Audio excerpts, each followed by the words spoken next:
What's up guys and welcome back to the channel. In The Rise of Skywalker, one of the biggest questions is if Palpatine is in fact residing in a clone body, why did he not construct a younger clone of himself? As he did in Legends continuity, and presumably a more powerful younger version of Palpatine. There have been rumors for months now that Matt Smith was going to portray a younger Palpatine in The Rise of Skywalker, and it has since been confirmed that the filmmakers did actually toil with a younger version of Palpatine appearing in flashbacks. Many people did in fact speculate that a younger version of Palpatine would be appearing in The Rise of Skywalker, either again as a clone or in the form of flashbacks, which is exactly what happened in the Legends Star Wars comic book Dark Empire, where Palpatine did in fact return, this time though in a much younger form and in a younger body. The Rise of Skywalker novelization actually goes out of its way though to explain exactly why Palpatine is much older in The Rise of Skywalker, and why the clone body that he's inhabiting is older, even older than what we see him in Return of the Jedi, and is decrepit and decomposing. In fact, decomposing before the very eyes of the character of Kylo Ren when we first encounter Palpatine in the novelization. The answer to this question is Palpatine did actually create a much younger clone of himself, and the clone body that Palpatine is residing in The Rise of Skywalker is in fact this younger clone, simply that the dark side of the Force has taken its immense toll on this clone body, and the body cannot hold the sheer power of Emperor Palpatine's spirit within it, therefore why it's decomposing so rapidly. But when Palpatine transferred his essence into this clone body at the end of Return of the Jedi, the clone body was actually far younger, and was actually a younger depiction of Palpatine, likely would have been played by Matt Smith. Basically what this confirms is that Palpatine had the same plan that he had in Dark Empire, and the clone that he was going to transfer his essence into was a younger version of himself, just that the immense power of Palpatine took its toll on the clone body, giving more urgency to the plot, as it's very much drilled home in the novelization for The Rise of Skywalker and not in the movie that Palpatine is dying and dying very quickly, and that when we encounter him in The Rise of Skywalker, he's very much at the end of the line, and that the short amount of time from Return of the Jedi to The Rise of Skywalker, the clone body has been slowly deteriorating, which is again why Palpatine makes his move so urgently in The Rise of Skywalker. He doesn't have very much time, and all efforts that he's had to transfer his essence into other clone bodies have failed. So this originally young body that belonged to Emperor Palpatine is the body that we see in The Rise of Skywalker. And throughout his entire existence, Palpatine has only ever been in two bodies. His original body, and then the young body that he transferred himself into in Return of the Jedi that grew far older and decrepit.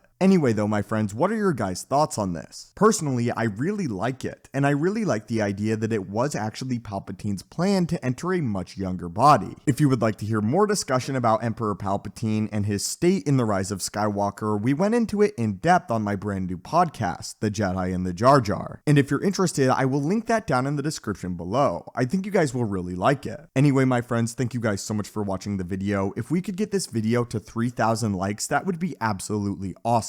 May the Force be with you, and have a great day.